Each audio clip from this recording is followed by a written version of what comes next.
بسم الله الرحمن الرحيم. فيديو جديد وحلقه جديده استوديو بروفيسور. النهارده هنتكلم عن ماتش الاهلي والترجي في ذهاب نصف نهائي دوري ابطال افريقيا الموسم 2022 2023.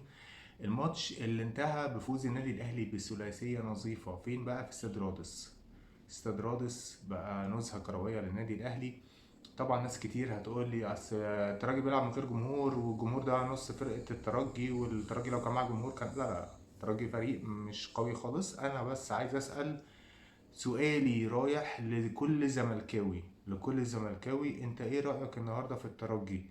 وقبلها ايه رأيك في شباب بلوزداد؟ هم دول الفرقتين اللي انت طلعت منهم. فرقة خسرت على ارضها 4-1 من صن داونز، فرقة شباب بلوزداد، وفي ماتش العودة اتعادلت تقريبا 1-1 حاجة كده يعني، بس خلاص كانوا اوريدي طلعوا بشكل او بآخر يعني. ماتش العودة بتاع فرقة شباب بلوزداد كان تحصيل حاصل. النهارده الترجي مركز شباب، مش فرقة كورة. ده ما بيقللش من النادي الاهلي في حاجه، بس هل الزمالك بجد والزملكاويه وهم بيتفرجوا بقى على الترجي النهارده هي دي الفرقه اللي كسبتكوا؟ حتى لما انت كسبتها ما تأهل على حسابك، وكان معاك في المجموعه يتأهل على حسابك، خد منك بنقط. هي دي الفرقه اللي تكسبك؟ فطبعا ماتش مضحك بصراحه. شابوه للمدير الفني مارسيل كولر اللي خلاص بدأ حط ايده بشكل كامل على على فرقه النادي الاهلي، على مفاتيح لعب النادي الاهلي. بقى عنده القدرة انه يتعامل مع ماتشات افريقيا بشكل مميز جدا. بعد ما كان بدايته مهتزة نوعا ما في المجموعات، كان على وشك انه يخرج. نقطة تانية برضو، رسالة لأطهر الطاهر بجد، لاعب نادي الهلال السوداني ولاعب نادي سموحة السابق، اللاعب اللي أهدر ضربة جزاء قدام سان داونز، اللي بيدي الأهلي الأفضلية إنه يتأهل على حساب فرقة الهلال السوداني. الأهلي الظروف خدمته. طبعا كل الزملكاويه يقول لك الاهلي فرقه محظوظه يا عم وبتاع، وانتوا كان زمانكم طلعتوا وبتاع. ما هي مش هختلف ان احنا فرقه التوفيق خدمها، ولكن انت لما التوفيق بيخدمك مره بتعرف تستغل الظروف. لكن انت كزمالك كانت مجموعتك اسهل على فكره، ظروفك كانت اسهل، فرق كتير خبطت في بعض، فكان عندك افضليه ان انت تتاهل تاني حتى في المجموعه، ولكن انت اللي فرطت بسهوله شديده جدا في التاهل. الاهلي بيمسك في فرصه، بيكسب الهلال السوداني هنا في القاهره 3-0، بيطلع يلاعب في دور الثمانيه الرجاء المغربي، فريق برضو مش فريق قوي ولا حاجه. فرق افريقيا كلها بقى لها كذا سنه، بقى لها حاجه بتاعت 6 7 سنين ما فيهاش فرقه مرعبه، ما تحسش ان في فرقه في افريقيا ترعبك. اللهم الا مؤخرا انا بخاف من اتنين، بخاف من الاهلي على الاهلي، يعني بخاف من استهتار وسذاجه لعيبه الاهلي على نفسها، وبخاف من سان داونز في النسخه اللي موجوده دي بتاعت السنه دي بس، ان دول اقوى فرقتين في افريقيا. الباقي كله حشو، حشو ورطش، وكله ما فيش على الله حكايته. الاهلي بيبتدي كما هو الحال بال4-3-3، الشناوي في حراسة المرمى، قدامه منعم وياسر، على شماله معلول، على يمينه هاني. نص الملعب ثلاثية ديانج حمدي مروان، قدامهم بيرسي تاو ومحمود كهربا وحسين الشحات. الماتش بيبتدي في اجواء هاديه، تحس ان الاهلي بيلعب في استاد التتش. في امطار ما كانتش مساعده لعيبه الترجي انها تلعب اكتر، ما مش مساعده لعيبه الاهلي. بنبتدي الماتش اول 10 دقايق بتجيب جول، ومش هقول لك جول حلو ولا مش حلو، الكرة كلها ان الترجي بيلعب بيجري ورا الكورة. الاهلي بيباص الكرة بتجلي من حمدي فتحي، بتروح لبيرسي تاو اللي بيشوطها تقريبا في نص الجول. الجول كيبر بيعمل حاجة غريبة يعني، هو تحس ان هو جول هاند بول، مش جول كيبر بتاع كرة القدم، بينزل لها برجليه فبتقلش فبتروح الجول. حتى بعد الجول يمكن بربع ساعة ولا حاجة الترجي بدأ عايز يدخل في الجيم، عمل نوش كده، كرة عرضية بتعدي جنب القايم، كرة تانية معرفش بتتشاط منين، كرة تالتة في قلب الجول. دي كانت أخطر كرة بتاعت توجاي السيرد باك، اللي كان في قلب السكس يارده بيطلعها بدماغه بدل ما يحطها جول. بعد ذلك الترجي فريق مش مرعب، ولأول مرة برضو تحس إن جمهور الأهلي قبل الماتش يعني مش قلقان. الترجي لا مش قوي، الرجاء لا عادي، يعني ما عندكش القلق من فرقه في افريقيا غير سان داونز. هي دي الفرقه الوحيده اللي انت قلقان منها، لكن انت كده كده طالع بتلعب الترجي، بتلعب الرجاء، بتلعب ايا يكن، بتلعب مين. ما كانش عندك الرعب، ولا زي ماتشات زمان انت بتلعب بره ارضك لو اتعادلت يبقى النتيجه ايجابيه. لا، انت بتطلع بتلعب بتكسب عادي، بتلعب نتيجه ايجابيه، بتلعب لعيبتك حتى بدا يبقى عندها خبره. الشوط الاولاني انت بتقفل الشوط الاولاني زي ما انت عايز، الشوط التاني بتبتدي الجيم برضو عن طريق هجمات سريعه ومهاره فرديه من بيرسي تاو الحقيقه اللي متالق بقاله فتره وماشي بشكل كويس.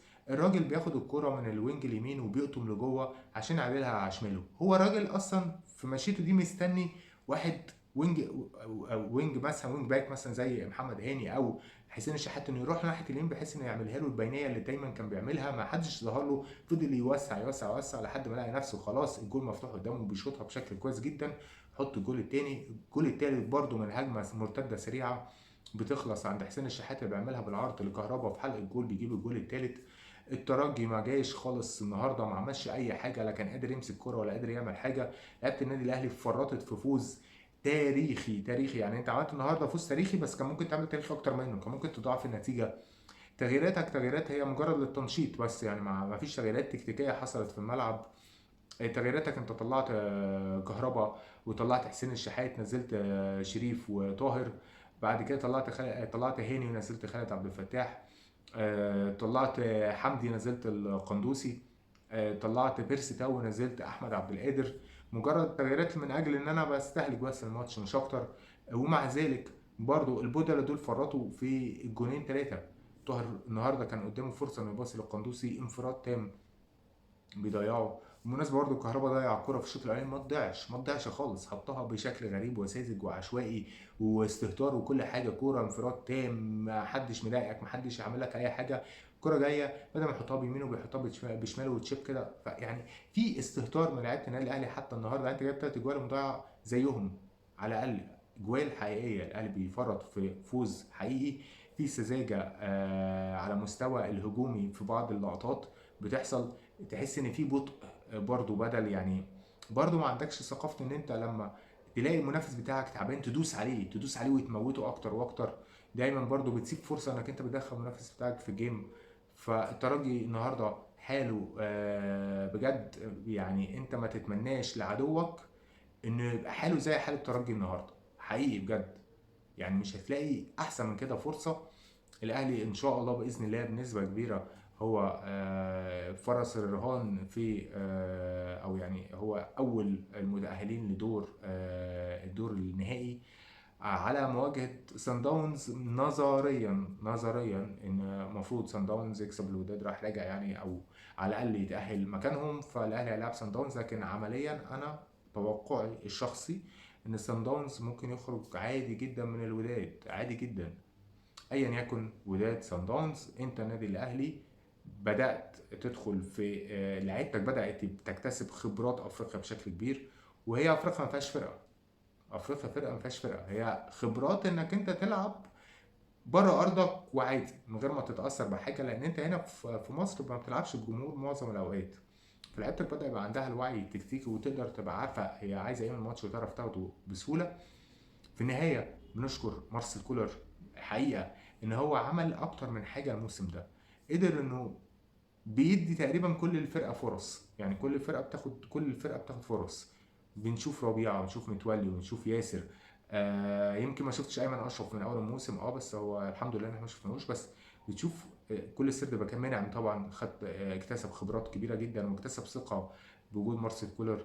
عندك الباك اليمين، بعد ما كان عندك كريم فؤاد واكرم توفيق الاثنين اللي بيجي لهم الصليبي، بتطلع اتنين مكانهم، سواء محمد هاني اللي بيرجع من بعيد قوي او بتجيب خالد عبد الفتاح من سموحه وبيلعب معاك كجوكر باك يمين باك شمال سيرت باك.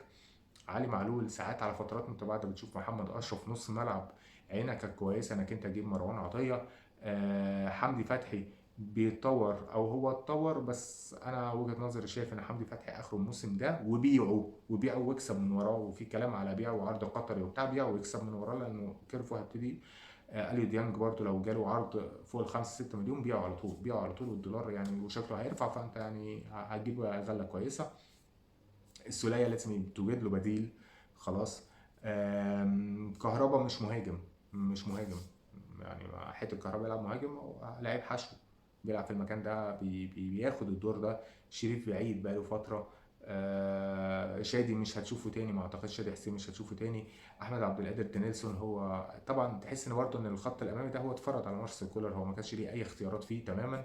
والراجل حاول يرجع لك بيرسي تاو من بعيد قوي قوي قوي، بعد ما كان بيرسي تاو ده قاب قوسين او ادنى انه يمشي. ربنا يحفظه بس من الاصابات، يعني مش عايز اكتر من كده، ان هو ما يتصابش، تكمل يزق معاك، لان بيرسي تاو ده كان ابو لمس، تيجي تلمسه يقعد لك فيها شهرين ثلاثه، فربنا يستر عليه. تمام.